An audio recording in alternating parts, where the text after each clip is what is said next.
Well, hello, it's Ezra Levant here. It's March 1st and you're watching Battleground.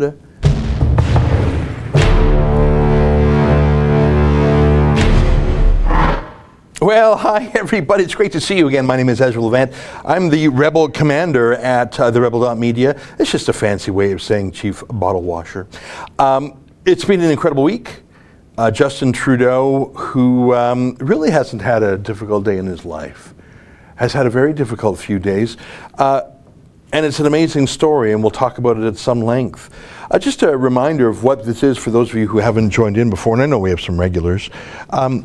We call it a super chat, which is not our choice of words. That's what YouTube calls a live chat where people can have their comments highlighted and pinned to the top of the comments box there by chipping in a few bucks. And why we like that is because YouTube actually shares 70% of that revenue with us, so it helps us pay the bills. YouTube, of course, having largely demonetized us 2 years ago.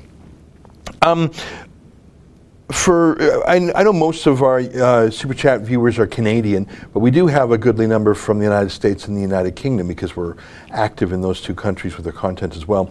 But I think this story, of course, it's of deep interest to Canadians, Justin Trudeau's troubles. But I think it's a story that people in the United States and the United Kingdom and around the world can enjoy too. Because Justin Trudeau is such a pompous, self-pleased, self-righteous social justice warrior. And to see him get his comeuppance, especially in this manner, is so deeply satisfying. Not out of any moral vengeance, although it is wonderful, but to show how hollow social justice warriors are, to show how hollow in particular his male feminism is. Of course, he's not really a feminist. Very few male feminists are. In fact, I've never met one who is. I find from observation that male feminists are actually misogynists. They hate women, or they are sexual predators, or they have some other thing about them that should make women worried. And as a deception, as a tactic, as a confusion, they loudly say they are feminists to preempt the issue. You might recall that Jian Ghomeshi, the disgraced CBC presenter, actually got a women's studies degree. That's how far he went to inoculate himself against the inevitable accusations that he was a predator. He was so showily feminist, not only as a preemption, but frankly to put him in the company of women. It's probably a little bit different now, but when Jian Ghomeshi got his women's studies degree 20 years ago, he was probably the only man in the class. So just from pickup artists, what they call game, it's sort of a strategy of picking up girls. I suppose Jian Ghomeshi himself was the original pickup artist. And his rule book was one line long: become a women's studies major and call yourself a male feminist. I know I'm going down a Jian Ghomeshi track here, but it's the pattern I'm talking about. Harvey Weinstein, perhaps the most notorious predator of all, showily feminist. In fact, if you follow the Weinstein story carefully, you'll know that some of the women he sexually molested, he would invite them to a meeting saying, "I've got this amazing feminist role for you." So he would literally get them to come to his hotel room where the assault would happen by telling them, "You're a strong woman. This is a wonderful role for a strong woman." Imagine the mind. He's setting up an assault. He's setting up a sexual assault. And the bait he uses is, "I'm such a good feminist." Well, Justin Trudeau is not much different, although I wouldn't accuse him of rape. I would accuse him of sexual assault. Not me myself, but Rose Knight did. Rose Knight was a young reporter in the town of Creston, British Columbia. And can we get the kokanee picture up, please, the beer picture? So back in August of 2000, Justin Trudeau went to a big beer party in the small town of Creston, BC. The name of the beer brand was Kokanee, and they have this mountain style, this mountain lifestyle. So Trudeau, in full bro dude mode, went there, and it was just, it was a party. And he was a Trudeau, so he's famous. He had his dashing good looks. He's a millionaire, and what Trudeau wants, Trudeau gets. And there was this young woman named Rose Knight. And look at that bro dude there. Just stop, hold that up there. So you've got the wife beater undershirt. You've got look at that dragon on his overshirt. That's a dragon. He's got the goatee and the sunglasses. And what's that necklace? Could you imagine this bro dude? Dude, drinking. I'm a Trudeau. Hey ladies, let's play Just the Tip. I got a little game I call Just the Tip. That's the Prime Minister of Canada. So that's a picture of him at the Bro Dude party in Creston, BC, and he came across a young woman named Rose Knight who wrote for the local newspaper in Creston. Creston's a tiny place, but it's part of a larger newspaper chain. She also wrote for a larger newspaper called the National Post. So Trudeau, according to the New York Times, grabbed her ass. New York Times. Can we find his apology, the editorial about the apology? He was groping her, he was molesting her, he was groping her sexually. And she objected. And he engaged, what, you don't like it? I'm Justin Trudeau. It's prima nocta. It's droit de seigneur. I'm the prince. I can have my way with you. Don't you know? And she said, no, I don't like that. And by the way, I might do a story about this. I write for the Creston Advance. And he said, yeah, get back here, little girl. And then she said, oh, I'm also with the National Post. And he said, woo, you didn't tell me that. If you had, I wouldn't have groped you. Do we have the apology here? Let me know when we have it. Go ahead and put it right up when we get it. So, so he said, when Rose Knight told him that she was a woman of some substance, or more to the point, a woman with access to the national media, he panicked, this male feminist Justin Trudeau, and said, oh, I'm sorry, I wouldn't have done this to you had I known you worked for the National Post as well. And we know this happened because the very next day, Rose Knight, the woman who was sexually assaulted by Justin Trudeau, wrote about it in the Creston Advance. The editorial, Open Eyes. I'm sorry, if I had known you were reporting for a national paper, I never would have been so forward. Those were the words that were spoken to an advance reported by Justin Trudeau, son of former Prime Minister Pierre Trudeau, August 4th. Trudeau, who was in Creston to celebrate the Kokanee Summit Festival put on by the Columbia Brewery, apologized a day late for inappropriately handling the reporter while she was on assignment, not only for the Advance, but also for the National Post Vancouver Sun. If I had known you were reporting for a national paper, it's not a rare incident to have a young reporter, especially a female who's working for a small community newspaper, to be considered an underling to their more predominant associates and blatantly disrespected because of it. But shouldn't the son of a former prime minister be aware of the rights and wrongs that go along with public socializing? Didn't he learn through his vast experiences in public life that groping a strange young woman isn't in the handbook of proper etiquette, regardless of who she is, what her business is, or where they are? And what makes the fact that she was working for the Post of any relevance? Big stories break first in community papers, after all. It may not have been an earth-shattering find, but one thing could have been learned from the experience. Like father, like son? A little bit cryptic, but it's pretty plain. She accused him of groping him, and he said, oh, I'm sorry, I didn't know you were someone important. So that male feminist who got away with it then, how many times has he gotten away with it? And I tell you all of this, and I know I've taken 10 minutes in my introductory remarks, because this is the guy who tells us he's a feminist. He's the guy who doesn't take no for an answer from women. Why should he? His father never took no. Can we find Pierre Trudeau punching Margaret in the face? Do you need help to find that? It's a newspaper story, yeah. I mean, Pierre Trudeau literally beat Justin Trudeau's mother, Margaret, so badly he would give her a black eye. That's not a speculation. That's reported. And in fact, she was asked about that by reporters and said, her answer was sad. Maybe it was the kind of answer women were taught to give in the 1970s. She said it proved that he still cared about her, and it was the most macho he had. Margaret Trudeau said that her being beaten and given a black eye by Pierre Trudeau showed he was macho and that he still cared. So that's the household in which Justin Trudeau grew up. His dad, Pierre, beat his mom, Margaret. Both of them cheated on each other. Margaret went mad. She went to New York, did the Studio 54 circuit, slept with everyone down there.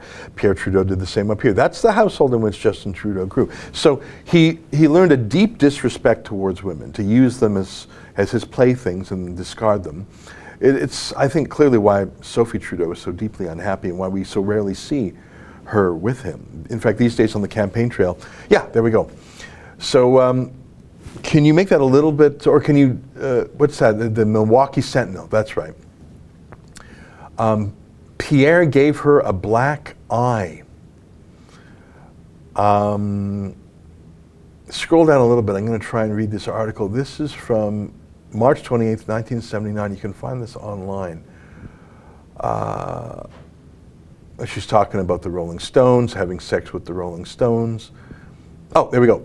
There were sounds of shouting, doors slamming, and floor pacing. 20 minutes later, Pierre ran down the stair at a gallop. He slammed the door on his way out alone. Later, Margaret turned childlike as she showed off her room to the friend.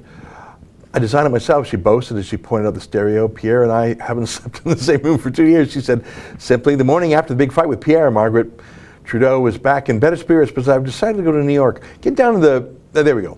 She had her discussion with Pierre. She thought it a good idea. Then excerpts of an interview Margaret had given hit the newsstands in Canada. Pierre hit the roof and then hit Margaret. She loved it. This is the crazy part. Pierre slugged me, she said the next morning. He's given me a black eye. But things are going to be okay. He doesn't mind my being a photographer. Actually, I was quite pleased. It was the first time in a very long while that I'd been able to get a response from Pierre. He got all his hostility out, and he hasn't shown me so much attention in years. It showed he really loved me, she said contentedly. In a strange way, it's made us closer. I guess I felt this was his way of showing he cared. Pierre must have felt closer to me too, because that night he was very macho. The Milwaukee Sentinel, March 28th, 1979. Pierre Trudeau beat Margaret Trudeau. She took it and said, he's beating me because he loves me.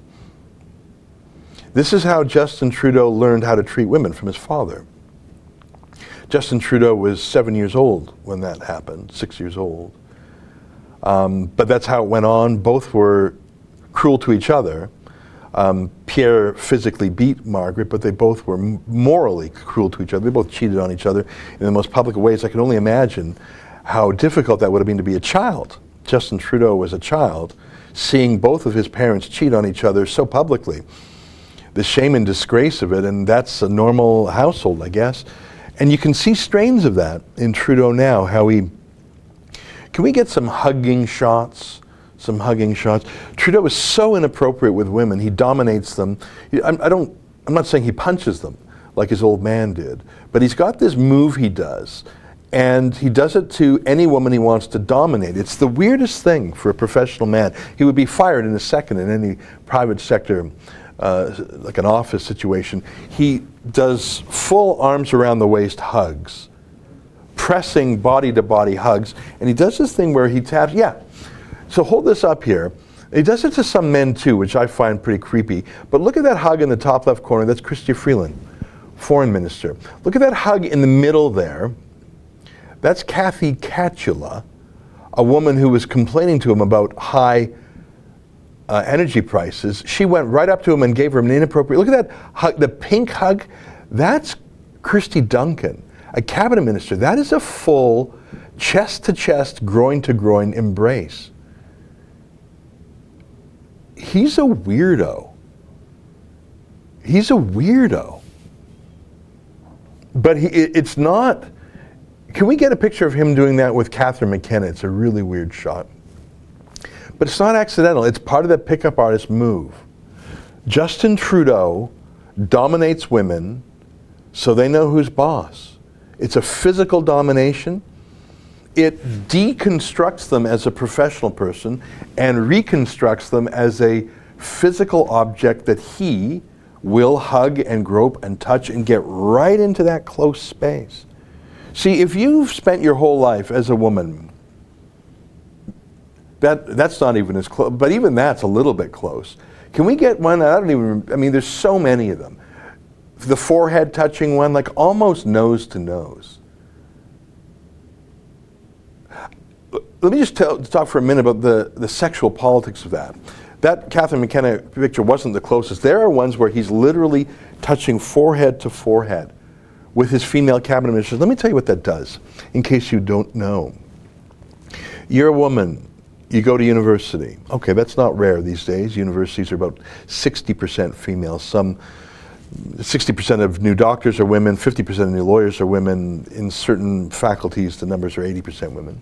There are more women in college than men. Okay, that's not quite something, but let's say you want to excel. You join a law firm. You put in the long hours. You run for local office. You become a prosecutor, let's say. You work your way up and up and up, and you're so insistent to show that you're an achiever just like the guys, that you can compete with anyone on equal terms. If you're attractive, you don't hide that, but you want it clear to the world that you're not just being promoted because you're pretty, or God forbid, because you did a Weinstein on the casting couch, that you achieve things on your own merits. So you're now at the height of your public life. You're in your 40s, maybe early 50s, and Justin Trudeau invites you to be in your cabinet, and you think this is an amazing confirmation and vindication and a form of graduation, matriculation of achievement. This is proof that your decision to dedicate 80 hours a week to your career and your profession and public life was validated. And in that moment of professional success, Justin Trudeau comes in. He doesn't shake your hand like he would a man. He doesn't comment about your outstanding successes. He comes in close and personal, closer than any other man would come to you other than your own husband. He gives you a physical hug that is so intimate, your bodies touch all the way top to bottom. So intimate that if a stranger did it to you, it would be called a sexual assault. That he hugs you, give me some images, fellas, that he hugs you so intimately that his arms are clasped around you. Look at these, look at these. And he does it with guys too, okay? Look at that, look at those, look at those. What's with that? Does any other man, that's his, that one image there is with his wife. But you know what that move is? Go up a little bit, scroll up a bit. Click on Jody Wilson-Raybould, the one on the right there. Is that normal to get that close to someone? Is that normal? Can you click in the box there, the second from the left on the bottom? Yeah. Click on the far left one now. I got a question for the fellas here. I run a little company, it's called The Rebel. We have a lot of women staff, including some very beautiful women who are on air, you know. I can tell you that in the 4 years I've run this company, I have never been that physically close to a woman who works for me. I mean, their heads aren't actually touching, their noses aren't actually touching, but they can feel each other's breath. If you, to all the fellas who are watching, if you had an employee, and that's what a cabinet appointee is, someone who is under your power, and this is at the swearing in, and you come right up to them. Give me the second from the left on the top there.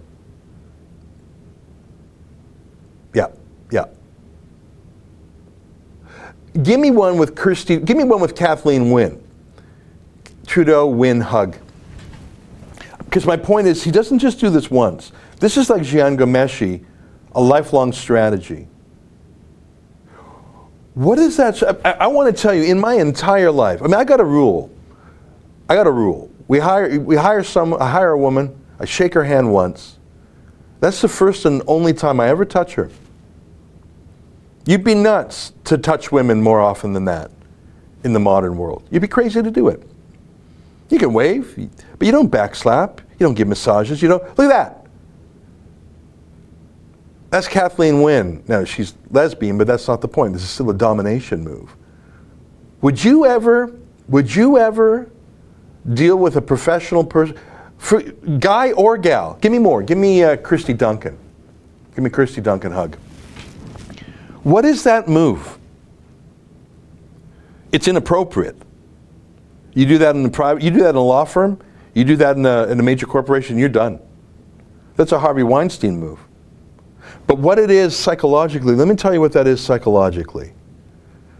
In 30 seconds of inappropriate proximity, closeness, physical touching, in 30 seconds, it is the psychological detonation of 30 years of professional building.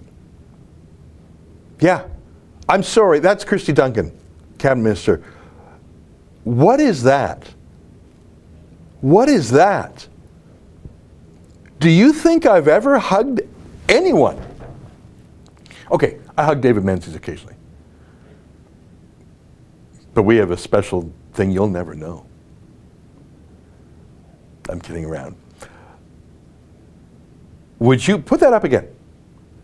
Would you hug someone like this who was not your wife or girlfriend? I don't know if she has a husband, I can't recall. But he has a wife. Although, when was the last time he saw Sophie out with Trudeau? Keep this up. Why would you do this? And why would you do it at the swearing in? A firm handshake? Maybe even a handshake with your right hand and the hand on the shoulder with your left hand to show a warmth. But this? Why would you do this? I'll tell you why you do this. Okay, you can take the picture down. I'll tell you why you do this. Because you are imprinting on that woman. I am dominant over you. All your credentials, all your degrees, all your achievements are secondary to my dominance of you. I am so dominant over you that I will violate all norms of space, sexual propriety, physical contact. I will come up to you and treat you. Give me the picture of him kissing the bride, not his own. You know what I'm talking about? I will come right up to you and have my way with you. I won't actually have sex with you that we know of. But I will do things that no one else may do socially, professionally, politically, morally, other than your own intimate mate. And I will do this because I want you to know that I am not just the Prime Minister. I am utterly dominant over you. Yeah. He was passing by a wedding, not his own. And he saw this beautiful bride awaiting her husband. And he thought it appropriate, and he's done this more than once. He thought it appropriate to go right up to her and kiss another man's bride on her wedding day. Now, I talked about this on the Sun News Network, and holy cow, did Trudeau melt down over that? Oh my, because you think this is the only time he's done it? No, this is what he learned from his dad. Okay, you can take that down, thank you. Because Justin Trudeau is telling every woman in cabinet, you are here because of me. I am your everything. I am your Alpha and your Omega. I am the sun that rises and sets. You will look to me. You will be loyal to me. I am the reason you're here. You are not here on your own. He says as much when he says that I have a gender-balanced cabinet, when he says I've chosen this cabinet with a keen eye towards how many women are in it. He's saying that's what he values about them. He's not saying, I have the best cabinet ever assembled. He's not saying I have the wisest cabinet ever assembled. He's not saying I have the most competent cabinet, the most experienced cabinet, the most qualified cabinet. He has never said those things because I think people would laugh. All he has said is, hey guys, look, 50% chicks. Yeah, we know, buddy, because you grope them all. You grope every goddamn one of them. You invade their personal space. And maybe that's to telegraph to the world that you are a sexual, virile male. But the loudest recipient of that message is these women themselves, that they owe you, that they're subordinate to you, that they're submissive to you. And how do we know they're submissive to them? Because they just submitted. Imagine if you were someone, married or otherwise, who did not like men hugging you breast to breast, pelvis to pelvis. I'm sorry, you saw that Christy Duncan picture. That was gross. Get a room. What if Christy Duncan, Jody Wilson-Raybould, any of the other women we showed you, what if they didn't like that? How would they even express that? And he did that on purpose at a moment where they could not resile from him. They could not recoil from him. It was in public. And all the feminists in the media saw it, and they said, but they didn't say a word, did they? And that was the point. Trudeau put those women in that compromising position where they could not recoil because it would have caused a scene. Because the Prime Minister, the droit de seigneur, the man with all the rights and all the power, came in for a grope hug, a Rose Night special. What are they going to do, back away? Were they going to cause a scene? They're going to cause an embarrassment? This man just elevated them to the top. And in a Harvey Weinstein mood, this is the casting couch moment, not a rape.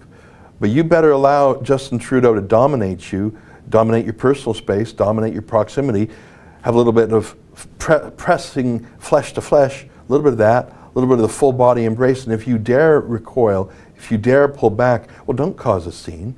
Listen, aren't you grateful on this most grateful day?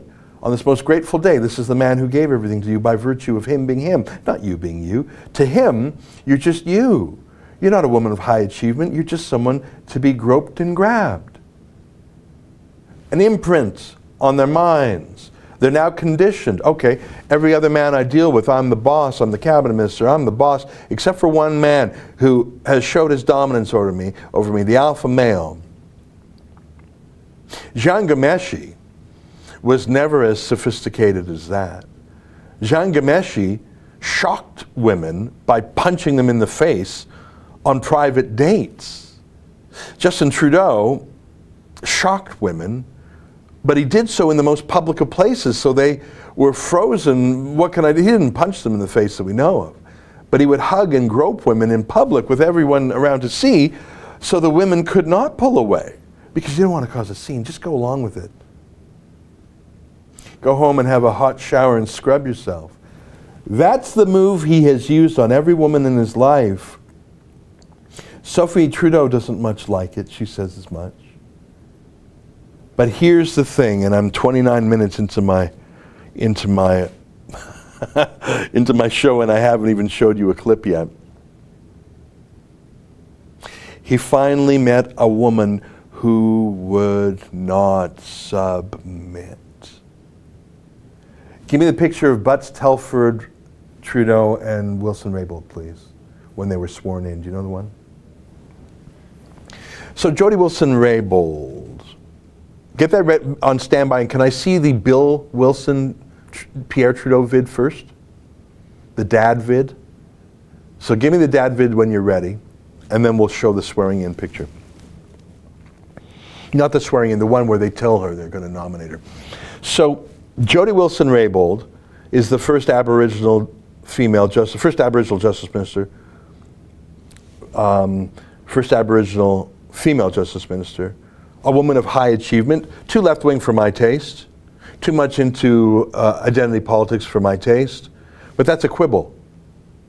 Jody Wilson-Raybould comes from a charismatic line of political activists in her own community. Let me show you a video from about 30 or 40 years ago, I'd have to check the exact date, of Jody Wilson-Raybould's dad bantering with Pierre Trudeau and mentioning his daughters. Take a look at this. I have two children in Vancouver Island, both of whom, for some misguided reason, say they want to be a lawyer. Both of whom want to be the Prime Minister. Both of whom, Mr. Prime Minister, are women.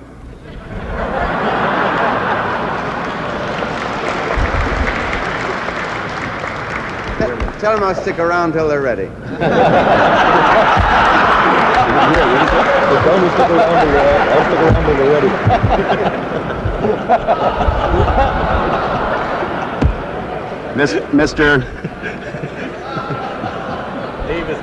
Mr. Chairman, I'm informed by the government of British Columbia that one of them could be out here on a plane this evening.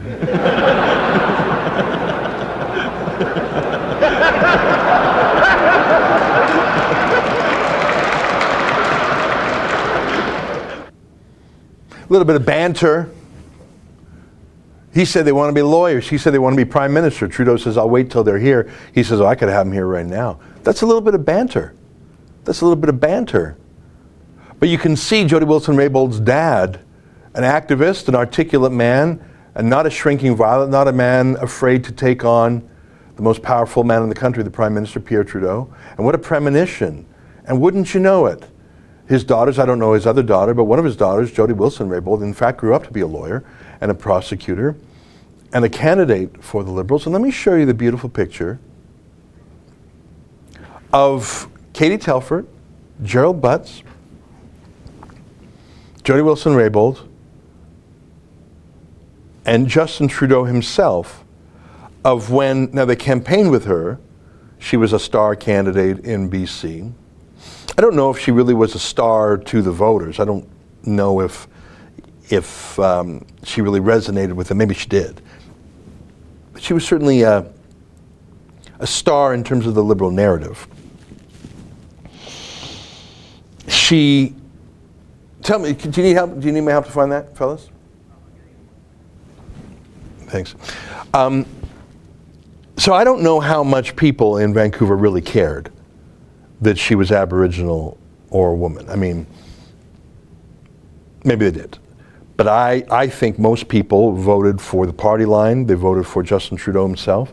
Maybe some of the more woke people said, well, I'm going to vote Liberal in this riding for the first Aboriginal woman that would be a fit. But I actually think that value, that ethnic identity, was more valuable for the national narrative, the media narrative that Gerald Butts and Justin Trudeau had about how this, to quote Kipling, Justin Trudeau was taking up the white man's burden. And he was taking it upon himself to have 50% of his cabinet being women, and lots of Sikhs and lots of Muslims and Aboriginal people. So it wasn't even so much that Jody Wilson-Raybould herself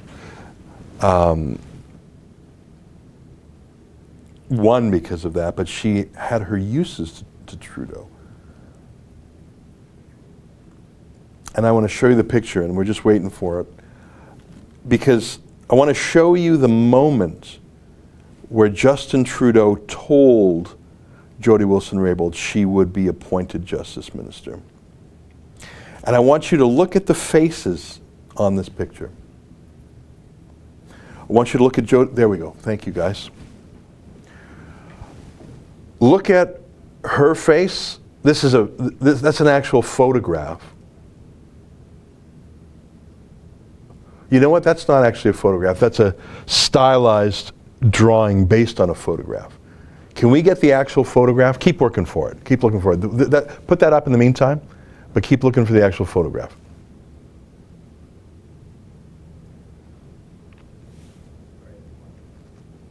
We can look at that other one in the meantime.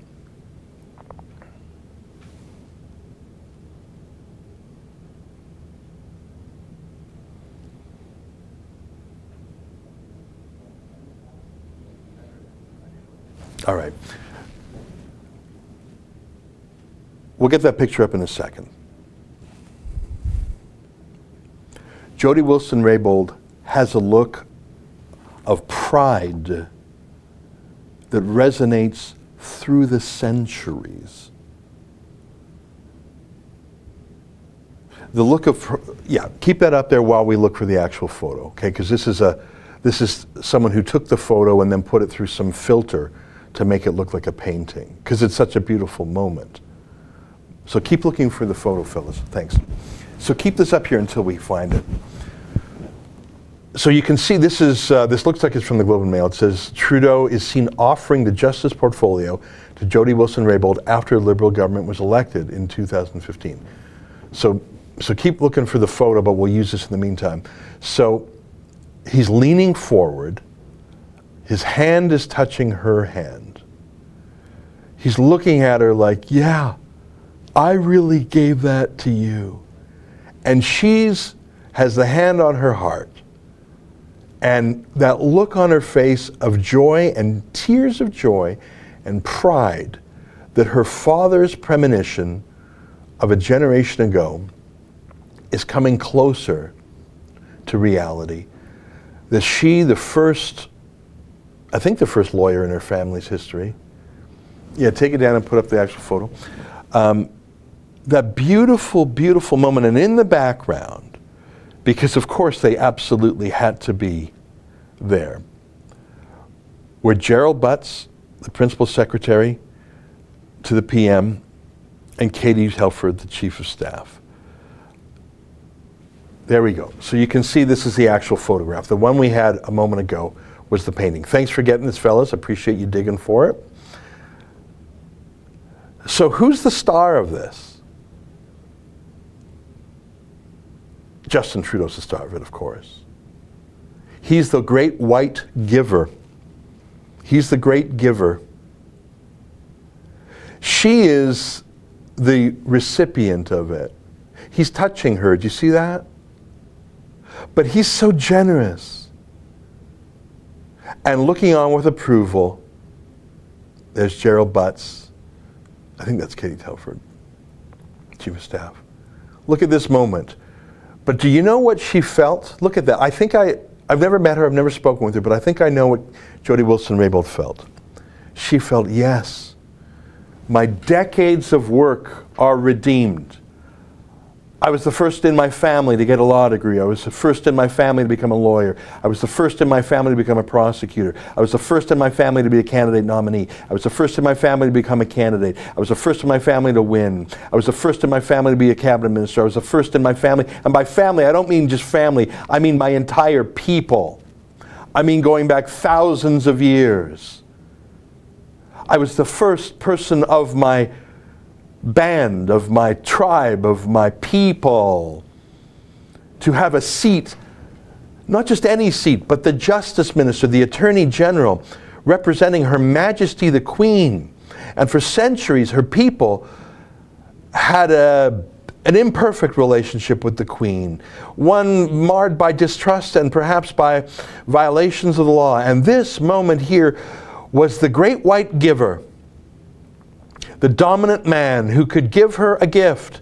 She was touched and it reverberated through the years, and she was feeling in her heart the pride of her entire people from her father and what he said 40 years ago back through the echoes of time prehistoric. And that great white man gave it to her. Okay, thanks. Take that down, fellas. So unlike the assorted flotsam and jetsam, the Marion Monseffs, unaccomplished woman with no experience whatsoever, Chrystia Freeland, pop author and disastrous editor at Reuters, Christy Duncan, a fake scientist who claimed she had a Nobel Prize falsely. She didn't. If you go through Catherine McKenna, social justice activist and UN lawyer who's never had a real job in her life, if you go through the list of other women, Bardish Chagger, if you look through all the other women in Trudeau's cabinet, they were women of low accomplishment, women of few qualifications, women in the case to Mary. Can we get the Mariam Monseff lie quote, please? The sound on tape. Mariam Monseff, whose greatest claim to fame was she was a refugee to Canada, but she lied in her refugee application. She lied. She was from Iran, but she lied, and on her refugee application falsely swore she was from Afghanistan. Because, of course, that was a more favored country when she sneaked into the country. Let me know when we have that clip. And Mariam Monsef, who today was promoted in Trudeau's cabinet shuffle to be in charge of our foreign aid, is a fraudster who, until she was outed, interestingly, by Bob Fife, the same man who broke this Jody Wilson-Raybould story. She lied. Until this moment, her greatest claim to fame was that she lied. I'll play that clip for you when we get it. So you have all these women of low achievements, all these other women who were picked solely for their gender, and they knew it. All these other women, when they were close hugged by Trudeau, when they were groped by you try treating the women in your office the way Trudeau treats the women. Here, play the clip of Mariam Monsef. So you were born in Afghanistan, correct? I believe I was. Say what? You were born in Afghanistan. I believe I was. You believe? You believe you were? And then that rictus grin. I believe I was.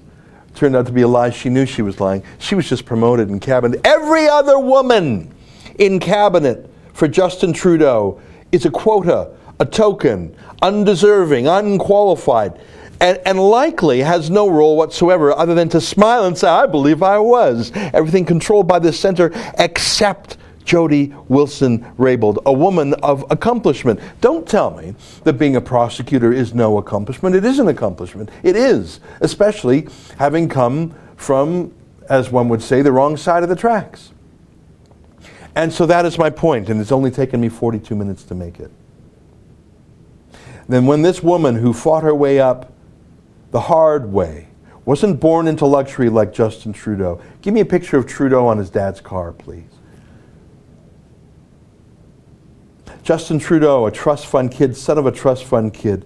The last Trudeau to earn a living was Trudeau's grandfather, who he never met. He died before he was born. I think his name was Charlie Trudeau. Wouldn't you believe it? Justin Trudeau's grandfather made the family fortune in a chain of gas stations. Yeah, look at that. That's Trudeau, frat boy, sitting on his father's $1 million car. That Mercedes Roadster. If you look it up, that's a very rare car. I think it's a 57 Mercedes Roadster. I'm going from memory. That car, depending on its condition, is worth up to $1.5 million. That's just one of the various inheritances of this playboy. The last Trudeau to work for a living was his grandfather, who made his money in gas stations. Pierre Trudeau, a trust fund playboy who tootled around Montreal on a motorcycle wearing a Nazi helmet in the Second World War, objecting to conscription, well, at least he actually had some achievement. He himself became a lawyer and a law professor and a justice minister. He was a creator, an entrepreneur of sorts. He created a magazine. He created entities and organizations. A Marxist, of course he was, but at least he did things. Justin Trudeau, a man of no accomplishment, of no leadership, of no companies, a man who would quit things when they got boring for him. He worked briefly as a substitute teacher. Boring, quit. He briefly took an environmental degree. Boring, quit. Had no staying power. Traveled the world till he was practically 40. He once told a Persian newspaper in Toronto that he had been to 90 countries as a tourist. How do you even do that? If you start traveling even at the age of 15, and by the time you say that, it's 20 years have passed. If you say that, 20 years of traveling, you're doing 4 foreign trips a year. You're just a playboy, going around the world, picking up girls along the way, doing that pickup artist thing, while daddies, lawyers and accountants back home pay the bills. A life of luxury and trivia. And he turns 40 and he says, well, maybe I ought to get a real job now. I should note that Pierre Trudeau's trust fund for his son Justin did not even give him control over the funds, I think, till he was 40 or 45. His own father did not trust his son to manage his own affairs, and yet he manages ours as a country. And so I say to you, the contrast. Give me a picture of Trudeau and Butts sitting in college, please. So Justin Trudeau, elite of the elite, famous last name, dashing good looks, has his way with women in the manner his father did, treats women in the manner his father did. I'm not saying Justin Trudeau punched any women in the face and gave them a black eye. I have no evidence of that. But his moral disdain for women, using them as chattel, is clear, shines through. So in college, he meets Gerald Butts, a couple of hippies with their open-toe sandals. Look at that. They were friends back then, and Gerald Butts is no slouch. He knew he had a perfect fit. Butts, you know, I'm not one to point fingers, but my God, he's an unhandsome man. But he knew that if he could stay with the handsome Trudeau, they were a perfect match. Trudeau had the looks, Butts had the brains. Trudeau had the name, Butts had the work ethic. And they were a pair ever since they were wearing the Birkenstocks together. Look at that, he just loves those wife beaters, Trudeau did. He's just such a pickup artist, isn't he? So Gerald Butts and Justin Trudeau forged a lifelong friendship in Montreal. Butts would do the work, Trudeau would be the mascot. Trudeau would have the smile and the handshake and the EQ, the emotional quotient. Butts would have the IQ, the intelligence quotient. And so it was. Give me the picture of of Jody Wilson-Raybould, Katie Telford, Gerald Butts, and Trudeau again. And so from the streets of Montreal 25 years ago to that very day when they met a woman of achievement. There's Gerald Butts now. He's got a suit on now and hopefully some closed-toe shoes on. But he was there. And so 47 minutes into my live stream, I come to my news. This woman of high achievement, this woman for whom being Justice Minister meant something, this woman who studied the law and learned to love it and learned to fight for, this woman who fulfilled her father's prophecy, didn't she? She was asked one day to break the law, to bend the law, to let a criminal go. Justin Trudeau, Gerald Butts, the whole Montreal Mafia, all those frat boys, they said, hey, little lady, know your place, know your place. Let's whip through some of the clips. Let's whip through the first one. Go ahead.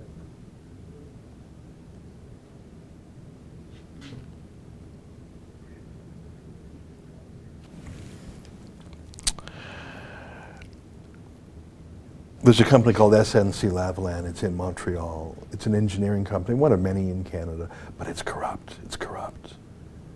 They paid $48 million in bribes in Libya to get contracts. They looted that country with the Gaddafis of over $100 million.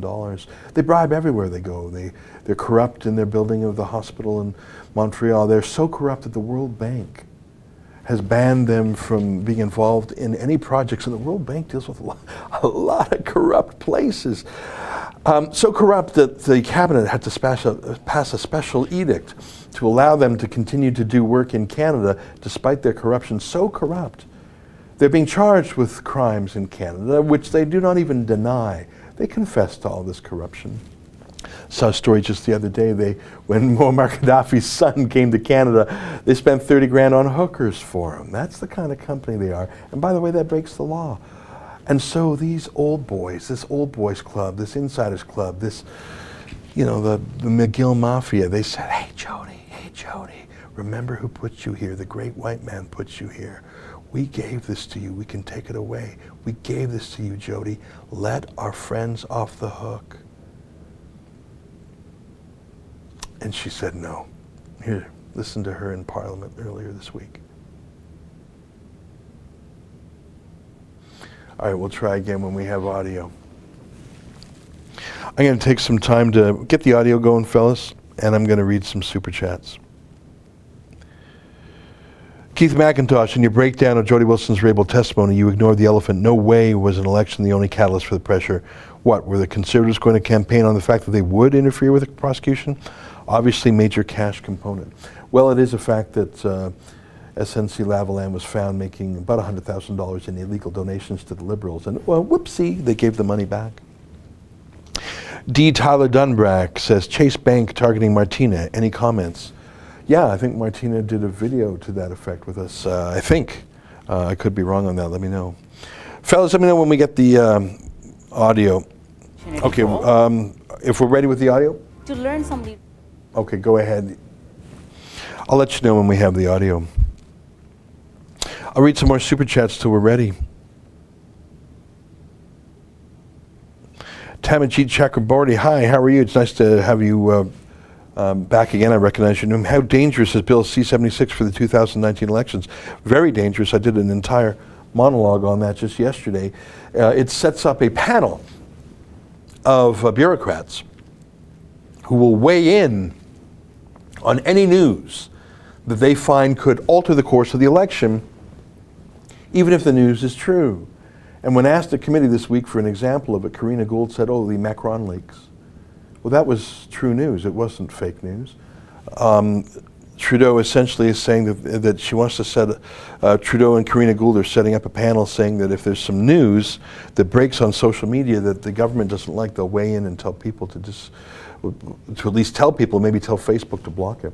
All right, we're ready with the video. Here's Jody Wilson-Raybould describing how the great white man, Justin Trudeau, asked her to break the law for some of his other great white men, and you know what? She just wasn't having it. Well, we're not quite ready there, so we'll take another track at it.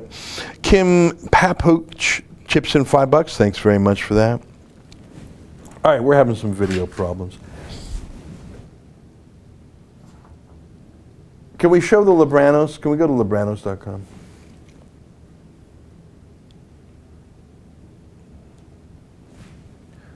Hey guys, we made a poster, the Libranos.com. You can get it as a poster, you can get it as a t-shirt, you can even get it as a free digital download. Just go to the Libranos.com. I'm killing time here. Do we think we're going to get those vids up and ready before the end of the show, or should I just talk? Okay, well take your time and get it fixed and let me know when we're ready.